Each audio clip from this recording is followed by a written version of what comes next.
धर्मिंदर जी, सब तो पहला तो तुहाडे सारे पत्रकार भरावां दा साडी टीम वालों, आम आदमी पार्टी वालों बहुत बहुत धन्यवाद कि एक बड़े ही शॉर्ट मैसेज दे विच तुसीं सारे इत्थे पहुंचे हो।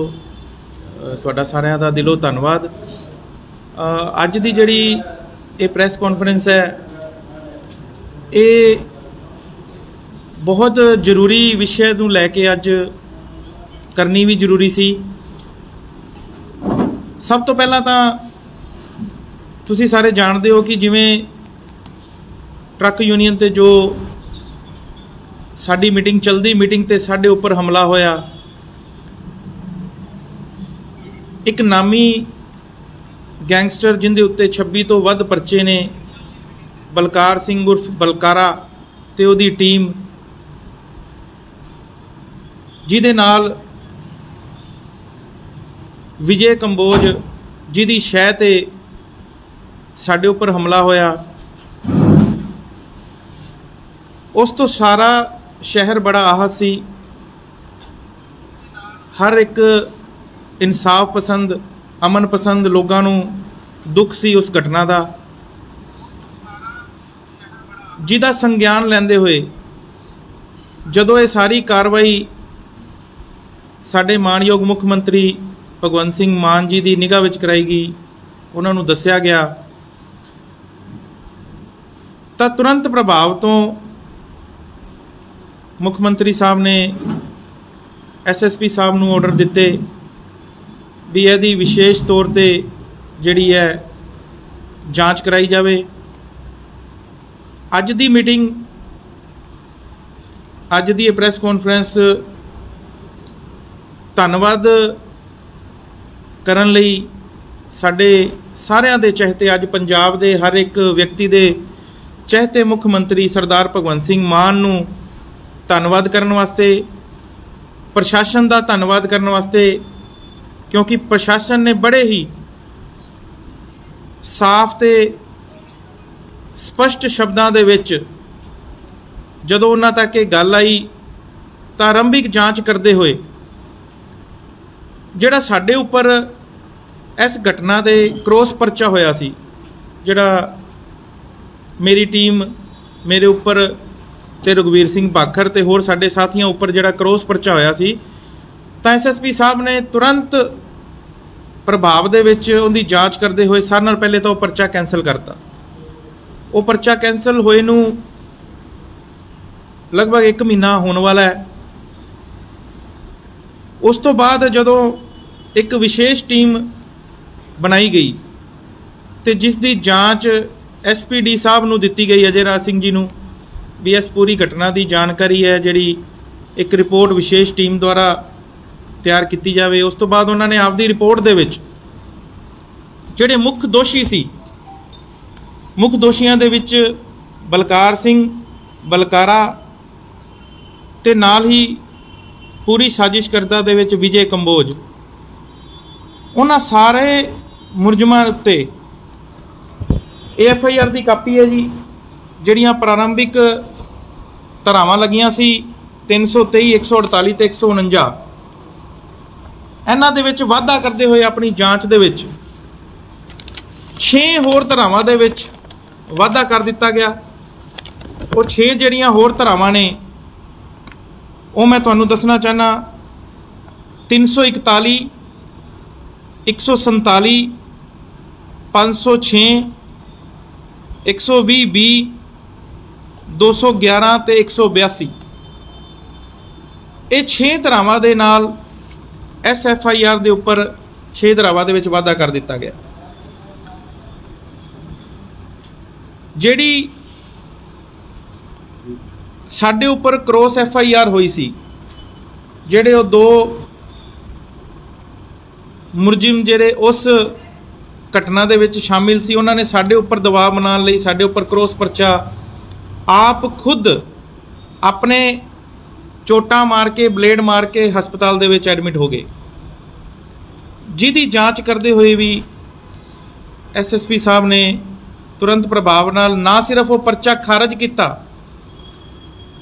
बल्कि पुलिस नूं गुमराह करन ते ਤੇ ਝੂਠੇ ਬਿਆਨ ਦੇਣ ਉੱਤੇ ਵੀ ਉਹਨਾਂ ਉੱਤੇ ਕਾਰਵਾਈ ਕਰਦੇ ਹੋਏ ਧਾਰਾਵਾਂ ਵਿੱਚ ਵਾਧਾ ਕੀਤਾ। ਅੱਜ ਦੀ ਇਸ ਪ੍ਰੈਸ ਕਾਨਫਰੰਸ ਰਾਹੀਂ ਸਾਡਾ ਮੇਨ ਮਕਸਦ ਸਾਡੇ ਮਾਣਯੋਗ ਮੁੱਖ ਮੰਤਰੀ ਜਿਨ੍ਹਾਂ ਦੀ ਸ਼ੁਰੂ ਤੋਂ ਇਹ ਸੋਚ ਰਹੀ ਹੈ ਵੀ ਅਸੀਂ ਕਿਸੇ ਉੱਤੇ ਵੀ ਬਦਲਾਖੋਰੀ ਦੀ ਰਾਜਨੀਤੀ ਨਹੀਂ ਕਰਾਂਗੇ, ਕਿਸੇ ਨਾਲ ਧੱਕਾ ਨਹੀਂ ਕਰਾਂਗੇ। ਸਾਡੇ ਲਈ ਸਾਰੇ ਇੱਕ ਸਮਾਨ ਨੇ। ਸਾਨੂੰ ਤੁਰੰਤ ਪ੍ਰਭਾਵ ਨਾਲ ਇਹ ਵੀ ਆਦੇਸ਼ ਦਿੱਤੇ ਗਏ ਕਿ ਜਿਹੜੇ ਪਾਰਟੀ ਦਫ਼ਤਰ ਦੇ ਵਿੱਚ ਜੋ ਵੀ ਕੋਈ ਤੁਹਾਡੇ ਕੋਲ ਇਨਸਾਨ ਕੰਮ ਲੈ ਕੇ ਆਉਂਦਾ ਹੈ ਤਾਂ ਤੁਸੀਂ ਬਿਨਾਂ ਕਿਸੇ ਭੇਦਭਾਵ ਦੇ ਉਹਨਾਂ ਦਾ ਕੰਮ ਕਰਨਾ ਹੈ। ਇਹਨਾਂ ਸਾਰਿਆਂ ਨੂੰ ਅੱਗੇ ਲਿਜਾਂਦੇ ਹੋਏ ਅੱਜ ਦੀ ਇਹ ਧੰਨਵਾਦ ਪ੍ਰੈਸ ਕਾਨਫਰੰਸ ਤੋਂ ਬਾਅਦ ਨਾ ਸਿਰਫ ਇਹਨਾਂ ਦੋਸ਼ੀਆਂ ਉੱਪਰ ਜਿਹੜੀ ਕਾਰਵਾਈ ਹੋਈ ਬਲਕਿ ਤੁਰੰਤ ਪ੍ਰਭਾਵ ਨਾਲ ਜਿਹੜਾ ਬੜਾ ਰਸੂਖ ਕਹਿੰਦੇ ਆ ਵੀ ਆਪਦੇ ਆਪ ਵਿੱਚ ਰੱਖਦਾ ਸੀ, ਇੱਕ ਦਬਾਅ ਦੀ ਰਾਜਨੀਤੀ ਬਣਾ ਕੇ ਆਪਦਾ ਰਸੂਖ ਕਾਇਮ ਕਰਨਾ ਚਾਹੁੰਦਾ ਸੀ ਬਲਕਾਰ ਸਿੰਘ ਉਰਫ ਬਲਕਾਰਾ, ਉਹਨੂੰ ਗ੍ਰਿਫਤਾਰ ਵੀ ਕੀਤਾ ਗਿਆ ਨਾਲ ਦੀ ਨਾਲ ਪੁਲਿਸ ਵੱਲੋਂ। ਨਾ ਸਿਰਫ ਉਹਨਾਂ ਨੂੰ ਗ੍ਰਿਫਤਾਰ ਕੀਤਾ ਗਿਆ ਬਲਕਿ ਆਪਦੀ ਬੇਲ ਵਾਸਤੇ ਉਹਨੂੰ ਕਾਫੀ ਭੱਜ ਨੱਠ ਵੀ ਕਰਨੀ ਪਈ। ਲਗਭਗ 12 ਘੰਟੇ ਦੇ ਸਮੇਂ ਤੋਂ ਬਾਅਦ ਬਲਕਾਰ ਸਿੰਘ ਬਲਕਾਰਾ ਨੂੰ ਬੇਲ ਮਿਲੀ।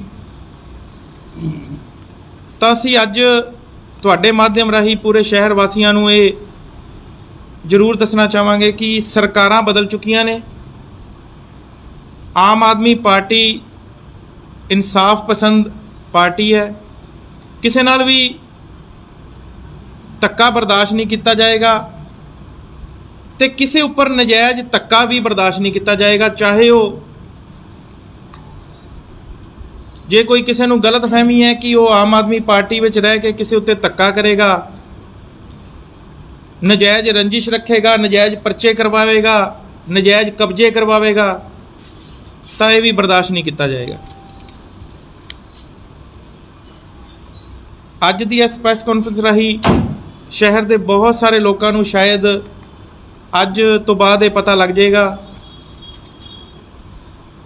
ਕਿ ਹੁਣ ਜਿਹੜੇ ਅਸਮਾਜਿਕ ਤੱਤਵ ਨੇ ਉਹ ਆਪਦਾ ਇਸ ਤਰ੍ਹਾਂ ਦਬਾਅ ਬਣਾ ਕੇ ਨਹੀਂ ਰੱਖ ਸਕਣਗੇ, ਖੁੱਲ੍ਹੇਆਮ ਧੱਕੇ ਨਹੀਂ ਕਰ ਸਕਣਗੇ। ਮੇਰੀ ਇਸ ਬਾਰੇ ਕਾਫੀ ਗਹਿਨ ਚਰਚਾ ਜਿਹੜੀ ਹੈ SSP ਸਾਹਿਬ ਨਾਲ ਹੋਈ, ਕਿਉਂਕਿ ਪਿਛਲੇ ਦਿਨੀ SSP ਸਾਹਿਬ ਨੇ ਪੂਰੇ ਪੰਜਾਬ ਦੇ SSP DC ਪ੍ਰਸ਼ਾਸਨ ਦੇ ਜਿਹੜੇ ਅਧਿਕਾਰੀ ਨੇ ਉਹਨਾਂ ਨਾਲ ਇੱਕ ਮੀਟਿੰਗ ਕੀਤੀ। ਉਸ ਤੋਂ ਬਾਅਦ ਇਹ ਸਖਤ ਹਦਾਇਤ ਦਿੱਤੀ ਵੀ ਕਿਸੇ ਵੀ ਤਰ੍ਹਾਂ ਦੀ ਗੁੰਡਾਗਰਦੀ, ਨਸ਼ੇ ਦਾ ਕਾਰੋਬਾਰ ਤੇ ਜਿਹੜੇ ਗਲਤ ਕੰਮ ਨੇ ਉਹ ਪੰਜਾਬ ਵਿੱਚ ਬਰਦਾਸ਼ਤ ਨਹੀਂ ਕੀਤੇ ਜਾਣਗੇ। ਤਾਂ ਤੁਹਾਡੇ ਮਾਧਿਅਮ ਰਾਹੀਂ ਇੱਕ ਵਾਰ ਫਿਰ ਬਹੁਤ ਬਹੁਤ ਧੰਨਵਾਦ ਕਰਨਾ ਚਾਹਾਂਗੇ ਅਸੀਂ ਸਰਦਾਰ ਭਗਵੰਤ ਸਿੰਘ ਮਾਨ ਦਾ, ਪੂਰੇ ਪ੍ਰਸ਼ਾਸਨ ਦੁਆਰਾ ਜੋ ਉਹਨਾਂ ਨੇ ਕਾਰਵਾਈ ਕੀਤੀ, ਉਹਨਾਂ ਸਾਰਿਆਂ ਦਾ ਬਹੁਤ ਬਹੁਤ ਧੰਨਵਾਦ। ਹੁਣ ਤੁਹਾਡੇ ਕੋਈ ਸਵਾਲ ਨੇ ਤਾਂ ਤੁਸੀਂ ਜ਼ਰੂਰ ਰੱਖ ਸਕਦੇ ਹੋ ਜੀ। ਨਸ਼ੇ ਦੀ ਗੱਲ ਹੋਈ, ਨਸ਼ਾ ਤਾਂ ਸੁਣਨ ਚ ਆ ਰਿਹਾ ਵੀ ਅੱਗੇ ਨਾਲੋਂ ਵੱਧ ਗਿਆ। ਇਸ ਕਾਫੀ ਆਉਂਦੇ ਹੈ, ਪਿੱਛੇ ਆਪਣੇ 2-3 ਮੌਤਾਂ ਵੀ ਹੋਈਆਂ, ਨਹੀਂ ਹੋਇਆ। ਦੇਖੋ ਨਸ਼ੇ ਦੀ ਜਿਹੜੀ ਗੱਲ ਹੈ ਜੀ, ਜਦੋਂ ਇਹ ਐਪੀਸੋਡ ਹੋਏ 2-3 ਡੈਥਾਂ ਹੋਈਆਂ ਨਸ਼ੇ ਦੇ ਕਾਰਨ, ਓਵਰਡੋਜ਼ ਨਾਲ, ਉਸ ਤੋਂ ਬਾਅਦ ਤੁਰੰਤ ਪ੍ਰਭਾਵ ਨਾਲ ਮਾਨ ਸਾਹਿਬ ਨੇ SSP ਤੇ DC ਲੈਵਲ ਦੀ ਮੀਟਿੰਗ ਬੁਲਾ ਕੇ ਉਹਨਾਂ ਨੂੰ ਇਹ ਸਖਤ ਹਦਾਇਤ ਦਿੱਤੀ ਕਿ ਜੇਕਰ ਤੁਹਾਡੇ ਏਰੀਏ ਦੇ ਵਿੱਚ, ਜੇਕਰ ਤੁਹਾਡੇ ਜ਼ਿਲ੍ਹੇ ਦੇ ਵਿੱਚ ਨਸ਼ਾ ਵਿਕਦਾ ਹੈ ਤਾਂ ਉਹਦੀ ਜ਼ਿੰਮੇਵਾਰੀ ਤੁਹਾਡੀ ਹੋਏਗੀ। ਨਸ਼ੇ ਨੂੰ ਕਿਵੇਂ ਰੋਕਣਾ ਹੈ ਤੁਹਾਡੀ ਜ਼ਿੰਮੇਵਾਰੀ ਹੈ। ਤਾਂ ਉਸ ਦਿਨ ਤੋਂ ਬਾਅਦ ਕਾਫੀ ਹੱਦ ਤੱਕ ਤੁਸੀਂ ਸੁਣਿਆ ਵੀ ਹੋਏਗਾ ਵੀ ਸ਼ਹਿਰ ਦੇ ਵਿੱਚ ਬਹੁਤ ਸਾਰੀਆਂ ਛਾਪੇਮਾਰੀਆਂ ਹੋਈਆਂ, ਨਸ਼ੇ ਦੇ ਸੌਦਾਗਰਾਂ ਨੂੰ ਫੜਿਆ ਵੀ ਗਿਆ, ਉਹਨਾਂ ਉੱਪਰ ਕਾਰਵਾਈ ਵੀ ਕੀਤੀ ਗਈ। ਪਿਛਲੇ 1 ਹਫ਼ਤੇ ਤੋਂ ਜਿੱਦ ਤੱਕ ਮੈਂ ਦੇਖ ਰਿਹਾ, ਸ਼ਾਇਦ ਤੁਸੀਂ ਵੀ ਦੇਖ ਰਹੇ ਹੋਗੇ ਵੀ ਬਿਨਾਂ ਨੰਬਰ ਪਲੇਟ ਤੋਂ ਜਿਹੜੇ ਮੋਟਰਸਾਈਕਲ ਸੀ ਉਹਨਾਂ ਦੇ ਚਲਾਨ ਕੱਟੇ ਜਾ ਰਹੇ ਆ, ਉਹ ਜ਼ਬਤ ਕੀਤੇ ਜਾ ਰਹੇ ਆ। ਤੇ ਹੋਰ ਵੀ ਜਿੰਨੀ ਵੀ ਕਾਰਵਾਈ ਇਸ ਨਸ਼ੇ ਦੇ ਸੌਦਾਗਰਾਂ ਨੂੰ ਰੋਕਣ ਵਾਸਤੇ ਬਣਦੀ ਹੈ ਉਹ ਪੁਲਿਸ ਪ੍ਰਸ਼ਾਸਨ ਲੱਗਿਆ ਹੋਇਆ ਹੈ। ਸਾਡੀ ਟੀਮ ਵੀ ਆਪਦੇ ਲੈਵਲ ਤੇ ਜੇਕਰ ਵਾਰਡ ਵਾਈਜ਼ ਸਾਨੂੰ ਕੋਈ ਪਤਾ ਲੱਗਦਾ ਵੀ ਕੋਈ ਬੰਦਾ ਨਸ਼ੇ ਦਾ ਕੰਮ ਕਰਦਾ ਹੈ ਤਾਂ ਸਾਡੀਆਂ ਆਪਦੀਆਂ ਸਪੈਸ਼ਲ ਟੀਮਾਂ ਉਹਨਾਂ ਨੂੰ ਪੁਲਿਸ ਮਹਿਕਮੇ ਦੇ ਧਿਆਨ 'ਚ ਲਿਆ ਰਹੇ ਹਾਂ ਅਸੀਂ, ਜੋ ਨਸ਼ਾ ਵੇਚ ਰਹੇ ਨੇ, ਜੋ ਨਸ਼ੇ ਦਾ ਕਾਰੋਬਾਰ ਕਰ ਰਹੇ ਨੇ। ठीक है, सरकार नवी है, थोड़ा समय लगेगा, लेकिन ये नहीं है भी पिछलियां सरकारां तरह असी कोई समझौता नशे के सुदागरां नाल करांगे, ये बिल्कुल बर्दाश्त नहीं किया जाएगा। अंकल जी, कल तुसीं लाइव होए सीगे, तुसीं किहा सी हिमांगल रोड दा काम शुरू करवा, खबर भी छपी ते शहर दे विच बड़ी जगह हैगियां ने जिथे मतलब पट के छड्डता जां किते सीवर लाइन पा के छड्डती, उत्थे कोई डेवलपमेंट नहीं हो रही। ਉਹਦੇ ਬਾਰੇ ਤੁਹਾਡੀ ਕੋਈ ਅਧਿਕਾਰੀਆਂ ਨਾਲ ਗੱਲਬਾਤ ਹੋਈ ਜਾਂ ਤੁਸੀਂ ਕੋਈ ਆਪ ਇਹਦਾ ਪ੍ਰयास ਕੀਤਾ ਕਿ ਉਹ ਕੰਮ ਸ਼ੁਰੂ ਹੋ ਜਾਣ ਜਿੰਨਾ ਕੰਮ ਰੁਕੇ ਪਏ? ਮੇਰੀ 4 दिन ਪਹਿਲਾਂ ਹੀ ਐਕਸੀਅਨ ਸਾਹਿਬ, PWD ਤੇ ਨਗਰ ਨਿਗਮ ਦੇ ਅਧਿਕਾਰੀਆਂ ਨਾਲ ਮੀਟਿੰਗ ਹੋਈ। ਜਿਹੜੇ ਪੁਰਾਣੇ ਕੰਮ ਸੀ ਉਹਨਾਂ ਦਾ ਵੀ ਅਸੀਂ ਉਹਨਾਂ ਕੋਲ ਸੰਗਿਆਨ ਲਿਆ ਵੀ ਕਿੰਨੇ % ਕੰਮ ਹੋ ਚੁੱਕੇ ਨੇ ਤੇ ਕਿੰਨੇ ਰਹਿ ਗਏ ਨੇ। ਲਗਭਗ ਪਿਛਲੇ ਪ੍ਰੋਜੈਕਟ ਦੇ ਵਿੱਚ ਜਿੰਨੇ ਵੀ ਕੰਮ ਸੀ ਉਹ 80 ਤੋਂ 90% ਕੰਮ ਪੂਰੇ ਹੋ ਚੁੱਕੇ ਨੇ ਤੇ ਜਿਹੜੇ ਕੰਮ ਹੋਰ ਪੈਂਡਿੰਗ ਨੇ ਉਹਨਾਂ ਦੀ ਇੱਕ ਪ੍ਰਪੋਜ਼ਲ ਉੱਪਰ ਭੇਜ ਦਿੱਤੀ ਗਈ ਹੈ, ਜੋ ਮੈਂ ਤੁਹਾਡੇ ਸਾਰਿਆਂ ਨਾਲ ਵੀ ਸਾਂਝੀ ਕਰ ਦਿਆਂਗਾ। ਉਹ ਪ੍ਰਪੋਜ਼ਲ ਜੋ ਵੀ ਕੰਮ ਪੈਂਡਿੰਗ ਪਿਆ, ਚਾਹੇ ਉਹ ਸੀਵਰੇਜ ਦਾ ਪਿਆ, ਚਾਹੇ ਉਹ ਸੜਕ ਦਾ ਪਿਆ, ਉਹ ਪ੍ਰਪੋਜ਼ਲ ਜਿਵੇਂ ਹੀ ਉੱਪਰੋਂ ਦੀ ਅਪਰੂਵ ਹੋ ਕੇ ਆ ਜਾਂਦੀ ਹੈ ਉਹ ਸਾਰੇ ਕੰਮ ਵੀ ਬੜੀ ਜਲਦੀ ਅਸੀਂ ਸ਼ੁਰੂ ਕਰਵਾ ਦਿਆਂਗੇ। ਤੇ ਸਾਡੀ ਆਪਦੀ ਕੋਸ਼ਿਸ਼ ਹੈ ਕਿ 1 ਸਾਲ ਦੇ ਅੰਦਰ ਸ਼ਾਇਦ ਸ਼ਹਿਰ ਦੀ ਕੋਈ ਇਹੋ ਜਿਹੀ ਗਲੀ ਹੋਵੇ ਜਿਹੜੀ ਕੰਪਲੀਟ ਨਾ ਹੋਈ ਹੋਵੇ। ਬੱਸ ਸਟੈਂਡ ਮੈਂ ਗਿਆ ਸੀਗਾ ਕੱਲ ਜੀ, ਬਹੁਤ ਬੁਰਾ ਹਾਲ ਹੈ। 3 ਮਹੀਨੇ ਹੋ ਗਏ ਕੰਮ ਚੱਲਦੇ ਨੂੰ, ਕੰਮ ਰੁਕਿਆ ਪਿਆ, ਲੋਕ ਪਰੇਸ਼ਾਨ ਨੇ, ਬਿਜਲੀ ਵੀ ਕੱਟਤੀ ਪ੍ਰਸ਼ਾਸਨ ਨੇ, ਬਹਿਣ ਦੀ ਜਗ੍ਹਾ ਨਹੀਂ ਹੈਗੀ, ਲੋਕਾਂ ਨੂੰ ਟਾਇਲਟ ਦੀ ਜਗ੍ਹਾ ਨਹੀਂ ਹੈਗੀ, ਲੋਕ ਕਿੱਥੇ ਜਾਣ। ਮੈਂ ਧਰਮਿੰਦਰ ਜੀ ਤੁਹਾਡਾ ਕੱਲ ਰਾਤ ਨੂੰ ਦੇਖਿਆ ਸੀ, ਜੋ ਵੀ ਤੁਸੀਂ ਕਵਰੇਜ ਕੀਤੀ ਸੀ, ਤਾਂ ਮੈਨੂੰ ਵੀ ਰਾਤ ਨੂੰ ਹੀ ਪਤਾ ਲੱਗਿਆ। ਮੇਰੀ ਅੱਜ ਹੀ ਐਸਸੀ ਸਾਹਿਬ ਨਾਲ ਗੱਲ ਹੋਈ ਹੈ। ਇਸ ਪ੍ਰੈਸ ਕਾਨਫਰੰਸ ਤੋਂ ਬਾਅਦ ਮੈਂ ਉਹਨਾਂ ਨਾਲ ਮਿਲ ਕੇ ਜਿੰਨੀ ਜਲਦੀ ਹੋ ਸਕੇ, ਘੱਟੋ ਘੱਟ ਮੈਨੂੰ ਪਤਾ ਲੱਗਿਆ ਸੀ ਵੀ ਬਿਜਲੀ ਦਾ ਜਿਹੜਾ ਹੈਗਾ ਕੰਮ, ਉਹ ਬਿਜਲੀ ਦਾ ਕਨੈਕਸ਼ਨ ਉੱਥੇ ਕੱਟਿਆ ਹੋਇਆ, ਤਾਂ ਬੜੀ ਹੀ ਅਸੁਵਿਧਾ ਹੋ ਰਹੀ ਹੈ ਯਾਤਰੀਆਂ ਨੂੰ। ਉੱਥੇ ਇੱਕ ਪੀਣ ਵਾਲੇ ਪਾਣੀ ਦੀ ਬੜੀ ਸਮੱਸਿਆ ਹੈ, ਜਿਹੜਾ ਅੱਜ ਦੇ ਟਾਈਮ ਗਰਮੀ ਦੇ ਵਿੱਚ ਬਹੁਤ ਜ਼ਰੂਰੀ ਹੈ। ਤਾਂ ਇਹਨਾਂ ਦੋਨੋਂ ਉੱਪਰ ਅੱਜ ਗੱਲਬਾਤ ਕਰਕੇ ਜਿੰਨੀ ਜਲਦੀ ਹੋਏਗਾ ਇਹਦਾ ਹੱਲ ਅਸੀਂ ਨਾਲ ਬਹਿ ਕੇ ਕਰਾਵਾਂਗੇ। ਦਸ਼ਮੇਸ਼ ਨਗਰ ਦੇ ਵਿੱਚ ਗੇਟ ਲੱਗੇ ਹੋਏ ਨੇ ਜੀ, ਹਰ ਵਾਰੀ ਉਹਨਾਂ ਨੂੰ ਮੁੱਦਾ ਉੱਠਦਾ ਹੈ, ਸਾਡੇ ਅੱਗੇ ਵੀ ਉੱਠਦਾ ਹੈ, ਹੋਰ ਪਾਰਟੀ ਲੀਡਰਾਂ ਵੀ ਉੱਠਦਾ ਰਿਹਾ। ਤਾਂ ਬੋਰਡ ਵੀ ਨੋਟਿਸ ਵੀ ਲਗਾਤੇ ਸੀਗੇ ਨਗਰ ਨਿਗਮ ਦੇ, ਉਹ ਭਿੱਜਣਗੇ ਜਾਂ ਨਹੀਂ ਹੋਣਗੇ, ਕੀ ਉਹਨਾਂ ਕੀ ਮਸਲਾ ਹੱਲ ਹੋਵੇਗਾ? ਦੇਖੋ, ਜਿੱਥੇ ਤੱਕ ਦਸ਼ਮੇਸ਼ ਨਗਰ ਦੇ ਗੇਟਾਂ ਦੀ ਗੱਲ ਹੈ, ਦਸ਼ਮੇਸ਼ ਨਗਰ ਵਾਲੇ ਦੋਨੋਂ ਧਿਰਾਂ ਮੇਰੇ ਕੋਲ ਹੀ ਆ ਗਈਆਂ ਜੀ। ਮੈਂ ਤੁਹਾਨੂੰ ਦੱਸਦਾ, ਜਿਨ੍ਹਾਂ ਨੇ ਗੇਟ ਲਗਵਾਏ ਹੋਏ ਨੇ ਮਹੱਲੇ ਵਾਲੇ ਉਹ ਵੀ ਆ ਗਏ ਸੀ, ਤੇ ਜਿਨ੍ਹਾਂ ਨੇ ਗੇਟ ਪਟਵਾਣੇ ਹੈ ਉਹ ਵੀ ਆ ਗਏ ਸੀ। ਉਹਨਾਂ ਦੋਨਾਂ ਨੂੰ ਮੇਰੀ ਕੋਸ਼ਿਸ਼ ਇਹ ਸੀ ਵੀ ਬਿਠਾ ਕੇ ਸਮਝਾਇਆ ਜਾਵੇ, ਬਟ ਜਿਹੜੀ ਗੇਟ ਲੱਗੇ ਹੋਏ ਨੇ, ਜਦੋਂ ਉਹਨਾਂ ਲੋਕਾਂ ਨਾਲ ਮੇਰੀ ਗੱਲ ਹੋਈ ਬੈਠ ਕੇ, ਤਾਂ ਉਹਨਾਂ ਦੀ ਬਿਲਕੁਲ ਮੰਗ ਸੀ, ਉਹ ਜਿਹੜੀ ਮੈਨੂੰ ਜਾਇਜ਼ ਲੱਗੀ। ਉਹ ਕਹਿੰਦੇ ਵੀ ਜਦੋਂ ਦੇ ਅਸੀਂ ਇਹ ਗੇਟ ਲਗਵਾਏ ਹੋਏ ਨੇ, ਤੁਸੀਂ ਵੀ ਦੇਖਦੇ ਹੋਗੇ ਆਮ ਤੌਰ ਤੇ ਆਵਾਰਾ ਪਸ਼ੂਆਂ ਦਾ ਜੋ ਆਤੰਕ ਸ਼ਹਿਰ ਦੇ ਵਿੱਚ ਮਚਿਆ ਹੋਇਆ ਹੈ, ਆਏ ਦਿਨ ਨਵੀਆਂ ਘਟਨਾਵਾਂ ਹੁੰਦੀਆਂ ਨੇ। ਸਾਡੇ ਹੀ ਭਰਾ, ਸਾਡੇ ਹੀ ਭੈਣ, ਸਾਡੇ ਹੀ ਬੱਚੇ ਨੇ ਜਿਹੜੇ ਉਹ ਹਾਦਸੇ ਦਾ ਸ਼ਿਕਾਰ ਹੁੰਦੇ ਨੇ, ਮੌਤਾਂ ਵੀ ਹੋ ਰਹੀਆਂ ਨੇ। ਤਾਂ ਉਹਨਾਂ ਨੂੰ ਇਹ ਹੈ ਵੀ ਅਸੀਂ ਜਿਹੜੀ ਇਹ ਗੇਟ ਲਗਾਏ ਹੋਏ ਨੇ ਅਸੀਂ ਰਾਤ ਵੇਲੇ ਬੰਦ ਕਰ ਦਿੰਦੇ ਹਾਂ, ਤਾਂ ਕਿ ਰਾਤ ਨੂੰ, ਦਿਨ ਵੇਲੇ ਤਾਂ ਅਸੀਂ ਜੇ ਅਵਾਰਾ ਪਸ਼ੂ ਕੋਈ ਆਂਦਾ ਤਾਂ ਅਸੀਂ ਆਪ ਬਾਹਰ ਕਰ ਦਿੰਦੇ ਹਾਂ, ਲੇਕਿਨ ਜੋ ਦਿਨ ਵੇਲੇ ਤੋਂ ਬਾਅਦ ਰਾਤ ਦੀ ਕਾਰਵਾਈ ਹੁੰਦੀ ਹੈ ਉਦੋਂ ਅਸੀਂ ਅਵਾਰਾ ਪਸ਼ੂਆਂ ਨੂੰ ਨਹੀਂ ਦੇਖ ਪਾਉਂਦੇ, ਤਾਂ ਉਹ ਅੰਦਰ ਆ ਕੇ ਸਾਡਾ ਨੁਕਸਾਨ ਨਾ ਕਰਨ, ਸਾਡੇ ਬੱਚਿਆਂ ਦਾ। ਤਾਂ ਇਸ ਕਰਕੇ ਅਸੀਂ ਗੇਟ ਲਗਵਾਏ ਹੋਏ ਹੈ। ਉਹ ਮੈਨੂੰ ਜਦੋਂ ਗੱਲ ਹੋਈ ਵੀ ਜੇ ਅਵਾਰਾ ਪਸ਼ੂਆਂ ਦੀ ਇੱਕ ਸਮੱਸਿਆਵਾਂ ਜਿਹੜੀ ਵਿਕਰਾਲ ਰੂਪ ਧਾਰਨ ਕਰ ਰਹੀ ਹੈ, ਅਸੀਂ ਉਹਨਾਂ ਦਾ ਹੱਲ ਕਰਾ ਦਿੰਦੇ ਹਾਂ, ਤਾਂ ਕਿ ਉਹ ਗੇਟ ਚਾਹਣਗੇ ਵੀ ਅਸੀਂ ਨਿਕਲਵਾ ਦਈਏ। ਤਾਂ ਉਹਨਾਂ ਨੇ ਕਿਹਾ ਸੀ ਵੀ ਸਾਡੀ ਮੇਨ ਸਮੱਸਿਆ ਉਹੀ ਹੈ, ਜੇਕਰ ਇਹੋ ਜਿਹੀ ਕੋਈ ਕਾਰਵਾਈ ਹੋ ਜਾਂਦੀ ਹੈ ਫਿਰ ਅਸੀਂ ਕੋਸ਼ਿਸ਼ ਕਰਾਂਗੇ ਵੀ ਜੇ ਉਹ ਗੇਟ ਨਾਲ ਕਿਸੇ ਨੂੰ ਸਮੱਸਿਆ ਆ ਰਹੀ ਹੈ ਤੇ ਜੇ ਉਤਰਵਾਣੇ ਵੀ ਪਏ ਤਾਂ ਅਸੀਂ ਉਤਰਵਾ ਦਾਂਗੇ, ਕੋਈ ਦਿੱਕਤ ਨਹੀਂ। ਅਸੀਂ ਪ੍ਰਸ਼ਾਸਨ ਦੇ ਨਾਲ ਲੱਗ ਕੇ ਖੁਦ ਉਤਰਵਾਵਾਂਗੇ। ਹਲਕਾ ਇੰਚਾਰਜ ਰਾਤ ਨੂੰ ਨਹੀਂ, ਹਾਂਜੀ, ਰਾਤ ਨੂੰ ਨਹੀਂ, 24 ਘੰਟੇ ਗੇਟ ਬੰਦ ਰਹਿੰਦੇ ਹੈ ਜੀ। ਜੇ ਕਿਸੇ ਨੇ ਇਸ ਤਰ੍ਹਾਂ ਤੋਂ ਐਂਟਰੀ ਕਰਨਾ ਨਾ, ਉਹਨੂੰ ਇਹ ਘੁੰਮ ਕੇ 4 ਵਜੇ ਉੱਠ ਜਾਣਾ ਪੈਂਦਾ। ਇਸ ਬਾਰੇ ਫਿਰ ਮੇਰੇ ਨਾਲ ਦੁਬਾਰਾ ਉਹਨਾਂ ਦੀ ਗੱਲਬਾਤ ਨਹੀਂ ਹੋਈ, ਬਿਲਕੁਲ ਲਵਾਂਗੇ, ਮੈਂ ਉਹਨਾਂ ਨੂੰ ਪੁੱਛਾਂਗੇ ਵੀ 24 ਘੰਟੇ ਬੰਦ ਰਹਿੰਦੀ ਹੈ। ਖਾਸ ਕਰਕੇ ਛੋਟੇ ਬੱਚਿਆਂ ਨੂੰ, ਬਜ਼ੁਰਗ ਔਰਤਾਂ ਨੂੰ, ਜਾਂ ਕੋਈ ਜੇ ਗੱਡੀ ਲੈ ਕੇ ਆ ਜੇ ਤਾਂ ਉਹ 5 ਗਲੀਆਂ ਘੁੰਮ ਕੇ ਉੱਤੋਂ ਦੀ ਆਉਣਾ ਪੈਂਦਾ। ਠੀਕ ਹੈ, ਥੋੜਾ ਇਸ ਗੱਲ ਦਾ ਸਰ ਇੱਕ ਹੋਰ ਹਲਕਾ ਇੰਚਾਰਜ ਕਿੰਨੇ ਜੀ ਜਤਿਨ ਜੀ, ਅਬੋਹਰ ਦੇ ਵਿੱਚ ਓਫੀਸ਼ੀਅਲੀ ਜੇ ਗੱਲ ਕਰੀਏ ਵੀ ਪਾਰਟੀ ਵੱਲੋਂ ਹਜੇ ਤੱਕ ਕੋਈ ਹਲਕਾ ਇੰਚਾਰਜ ਅਨਾਉਂਸ ਨਹੀਂ ਕੀਤਾ ਗਿਆ, ਕਿਉਂਕਿ ਇਲੈਕਸ਼ਨ ਤੋਂ ਪਹਿਲੇ ਵੀ ਤੁਸੀਂ ਦੇਖਿਆ ਵੀ ਸਿੱਧੀ ਟਿਕਟ ਦਿੱਤੀ ਗਈ ਸੀ, ਕਿਸੇ ਨੂੰ ਹਲਕਾ ਇੰਚਾਰਜ ਨਹੀਂ ਲਗਾਇਆ ਗਿਆ ਸੀ। ਬਾਕੀ ਜਿਹੜੇ ਹੋਰ ਪਾਸੇ ਨੇ ਉਹਨਾਂ ਨੂੰ ਹਲਕਾ ਇੰਚਾਰਜ ਕਿਸੇ ਨੂੰ 4 ਮਹੀਨੇ, ਕਿਸੇ ਨੂੰ 6 ਮਹੀਨੇ ਜ਼ਿੰਮੇਵਾਰੀ ਦਿੱਤੀ ਗਈ ਸੀ। ਲੇਕਿਨ ਅਬੋਹਰ ਦੇ ਵਿੱਚ ਨਾ ਤਾਂ ਪਾਰਟੀ ਵੱਲੋਂ ਪਹਿਲੇ ਕੋਈ ਹਲਕਾ ਇੰਚਾਰਜ ਲਗਾਇਆ ਗਿਆ ਤੇ ਨਾ ਹੀ ਹਜੇ ਉਸ ਤੋਂ ਬਾਅਦ ਕੋਈ ਲਗਾਇਆ ਗਿਆ। ਜ਼ਿਲ੍ਹਾ ਪ੍ਰਧਾਨ ਜੀ ਇੱਕ ਵਾਰ ਕਹਿ ਕੇ ਗਏ ਸੀਗੇ ਵੀ ਟੀਮ ਬਣਾ ਕੇ ਹਲਕਾ ਇੰਚਾਰਜਾਂ ਦੀ, ਉਹਨਾਂ ਦਾ ਇੱਕ ਉਹਨਾਂ ਦੇ ਨਿਗਰਾਨ ਵੀ ਬਣਾ ਕੇ ਗਏ। ਹਾਂਜੀ ਹਾਂਜੀ। ਕਿ ਉਹ ਬਾਅਦ 'ਚ ਮੈਂ ਗੱਲ ਕੀਤੀ ਸੀ, ਉਹ ਕਹਿੰਦੇ ਮੈਂ ਜਾਂ ਕੁਝ ਨਹੀਂ ਕਰਦੀ, ਕਿ ਮੈਂ ਪੁਰਾਣੀਆਂ ਗੱਲਾਂ ਕਰਕੇ ਗਿਆ ਵੀ ਪੁਰਾਣੀ ਜ਼ਿੰਮੇਵਾਰੀਆਂ ਨਰੋਲਾ ਜੀ ਨੂੰ ਜਿਵੇਂ ਟ੍ਰੇਡ ਵਿੰਗ ਦੇ ਹੈਗੇ ਤਾਂ ਉਹਨਾਂ ਟ੍ਰੇਡ ਵਿੰਗ ਦੀ ਜ਼ਿੰਮੇਵਾਰੀ ਦੇ ਕੇ ਗਿਆ।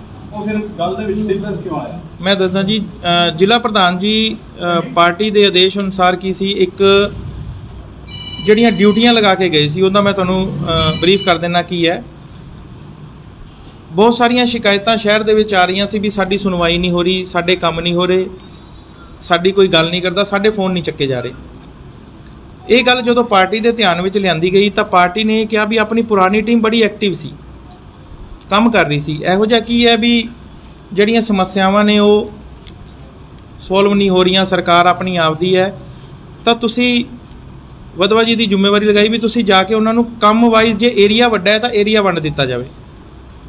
ਤਾਂ ਵਧਵਾ ਜੀ ਆ ਕੇ ਡਿਊਟੀ ਲਗਾ ਕੇ ਗਏ ਸੀ। ਚਾਰਜ ਜਿਹੜੇ ਹੈਗਾ ਸੀ 4 ਜ਼ੋਨ ਦੇ ਵਿੱਚ ਕੰਮ ਦੀ ਡਿਊਟੀਆਂ ਲੱਗੀਆਂ ਸੀ, ਜਿੰਦੇ ਵਿੱਚੋਂ ਸਾਡਾ ਸ਼ਹਿਰੀ ਬਲਾਕ ਵਿੱਚ ਮੇਰੀ ਲਾਈਨਾਂ ਤੋਂ ਇਸ ਪਾਰ ਤੇ ਨਹਿਰ ਲਾਈਨਾਂ ਤੋਂ ਪਰਲੇ ਪਾਸੇ ਤੇਜਵੀਰ ਬਰਾੜ ਦੀ ਜ਼ਿੰਮੇਵਾਰੀ ਸੀ। ਜਿਹੜਾ ਪੇਂਡੂ ਖੇਤਰ ਸੀ ਉਹਨੂੰ ਰਣਜੀਤ ਸਿੰਘ ਸੰਧੂ ਜੀ ਨੂੰ, ਜਿਹੜੇ ਸਾਡੇ ਬਲਾਕ ਇੰਚਾਰਜ ਨੇ, ਉਹਨਾਂ ਨੂੰ ਦਿੱਤਾ ਗਿਆ ਸੀ। ਓਵਰਆਲ ਜਿਹੜਾ ਹੈਗਾ ਉਹ ਸਾਰੇ ਸਾਡੀ ਸਾਰੀ ਟੀਮ ਹੀ ਮਿਲ ਕੇ ਕੰਮ ਕਰ ਰਹੀ ਹੈ। ਬਸ ਨਾਮ ਦਾ ਹੀ ਹੈ ਵੀ ਜੇਕਰ ਕੋਈ ਛੋਟੇ ਲੈਵਲ ਤੇ ਮਸਲੇ ਹੱਲ ਹੁੰਦੇ ਨੇ ਵਾਰਡ ਵਾਈਜ਼ ਤਾਂ ਉਹ ਤੁਸੀਂ ਹੱਲ ਕਰੋ, ਜੇ ਕੋਈ ਵੱਡੇ ਲੈਵਲ ਦੇ ਮਸਲੇ ਨੇ ਤਾਂ ਸਾਡੀ ਇਹ ਟੀਮ ਬੈਠੀ ਹੈ, ਤੁਸੀਂ ਇਹਨਾਂ ਨਾਲ ਡਿਸਕਸ ਕਰਕੇ ਆਪਦੇ ਮਸਲੇ ਹੱਲ ਕਰਵਾ ਸਕਦੇ ਹੋ। ਹੁਣੇ ਤੁਸੀਂ ਗੱਲ ਕੀਤੀ ਵੀ ਆਵਾਰਾ ਪਸ਼ੂਆਂ ਦੀ ਸਮੱਸਿਆ ਕਾਫੀ ਹੈ ਜੀ, ਆਪਣੇ ਮੌਤਾਂ ਵੀ ਕਾਫੀ ਹੋਈਆਂ, ਹੁਣ ਨਾਲ ਆਵਾਰਾ ਮੌਤਾਂ ਦੀ ਸਮੱਸਿਆ ਜ਼ਿਆਦਾ ਹੋ ਗਈ ਹੈ। ਉਹਦੇ ਵਾਸਤੇ ਆਪਾਂ ਕੀ ਪਲਾਨਿੰਗ ਕੀਤੀ ਹੈ ਜਾਂ ਕੋਈ ਪ੍ਰਪੋਜ਼ਲ ਭੇਜੀ ਹੈ? ਲਾਸਟ ਮੰਥ ਅਸੀਂ ਚੰਡੀਗੜ੍ਹ ਜਾ ਕੇ ਜਦੋਂ ਸਾਡੀ ਮੀਟਿੰਗ ਹੋਈ, ਅਸੀਂ ਉਹਨਾਂ ਦੇ ਵਿੱਚ ਇਹ ਮੁੱਦਾ ਉਠਾਇਆ ਗਿਆ। ਤੁਸੀਂ ਜਨਤਾ ਦਰਬਾਰ ਲਗਾਇਆ ਸੀ ਮਾਨ ਸਾਹਿਬ ਨੇ, ਉਹਦੇ ਵਿੱਚ ਵੀ ਇਹ ਮੁੱਦਾ ਉੱਠਿਆ, ਕਿਉਂਕਿ ਇਹ ਸਮੱਸਿਆ ਇਕੱਲੀ ਅਬੋਹਰ ਦੀ ਨਹੀਂ ਹੈ, ਪੂਰੇ ਪੰਜਾਬ ਦੀ ਹੈ। ਅਵਾਰਾ ਪਸ਼ੂ ਤੇ ਅਵਾਰਾ ਕੁੱਤੇ ਜੋ ਨੇ ਉਹ ਨੁਕਸਾਨ ਕਾਫੀ ਕਰ ਰਹੇ ਨੇ। ਬਹੁਤ ਜਲਦੀ ਇਹਦੇ ਉੱਪਰ ਇੱਕ ਪਾਲਿਸੀ ਬਣਨ ਲੱਗੀ ਹੈ ਜੀ, ਤੇ ਵਿਦਿਨ 6th ਜਾਂ ਹੋ ਸਕਦਾ ਸਾਲ ਲੱਗ ਜੇ, 1 ਸਾਲ ਦੇ ਅੰਦਰ ਤੁਹਾਨੂੰ ਸੜਕਾਂ ਤੇ ਕੋਈ ਅਵਾਰਾ ਪਸ਼ੂ ਨਹੀਂ ਦਿਖਣਗੇ ਜੀ। ਹੋਰ ਕੋਈ ਕਿਸੇ ਦਾ ਸਵਾਲ ਹੈ ਜੀ? एक साल हो गया गली वो पट्टी हुई है सारी, 1 नंबर गली वो बंद नहीं थी, ठेकेदार ने कहा रेता महंगाई तो सही है वो। इंदिरा नगरी 1 नंबर गली ਤੁਸੀਂ ਮੇਰੇ ਧਿਆਨ ਵਿੱਚ ਲਿਆਂਦੀ ਹੈ, ਮੇਰੇ ਨਿਗਾਹ 'ਚ ਨਹੀਂ ਹੈ, ਲੇਕਿਨ ਮੈਂ ਜ਼ਰੂਰ ਇਸ ਬਾਰੇ ਗੱਲ ਕਰਾਂਗਾ। ਸਰ ਉਸ ਤੋਂ ਇਲਾਵਾ ਮੈਂ ਤੁਹਾਨੂੰ ਦੱਸਦਾ, ਇੰਦਰਾ ਨਗਰੀ 'ਚ ਇੱਕ ਸਟੇਡੀਅਮ ਬਣਿਆ, ਬਹੁਤ ਸੋਹਣਾ ਸਟੇਡੀਅਮ ਬਣ ਰਿਹਾ। ਹਾਂਜੀ, ਕਰੋੜਾਂ ਰੁਪਈਆ ਲਾਗਤ ਨਾਲ ਬਣਿਆ। ਉਹਨੂੰ ਜਿਹੜੀ ਮੇਨ ਗਲੀ ਜਾ ਰਹੀ ਆ ਉਹਦੇ ਉੱਤੇ ਪੂਰੀ ਗਲੀ ਦੇ ਉੱਤੇ ਸੀਵਰ ਦਾ ਪਾਣੀ ਹੈਗਾ, ਉਹ ਗਲੀ ਬਣੀ ਨਹੀਂ ਤੇ ਲੋਕਾਂ ਦਾ ਘਰ ਦਾ ਪਾਣੀ ਜਿਹੜਾ ਉਹ ਸੀਵਰ 'ਚ ਆ ਰਿਹਾ, ਉਹ ਗਲੀ ਨੂੰ ਮਤਲਬ ਸਟੇਡੀਅਮ ਨੂੰ ਜਾਣ ਵਾਸਤੇ ਜਗ੍ਹਾ ਹੀ ਨਹੀਂ। ਠੀਕ ਹੈ ਜੀ, ਇਹ ਮੇਰੇ ਤੁਸੀਂ ਧਿਆਨ 'ਚ ਲਿਆਂਦਾ ਜੀ, ਮੈਂ ਜ਼ਰੂਰ ਇਸ ਬਾਰੇ ਅੱਜ ਦੀ ਮੀਟਿੰਗ ਹੈ ਜਿਹੜੀ ਮੇਰੀ ਉਸ ਤੋਂ ਬਾਅਦ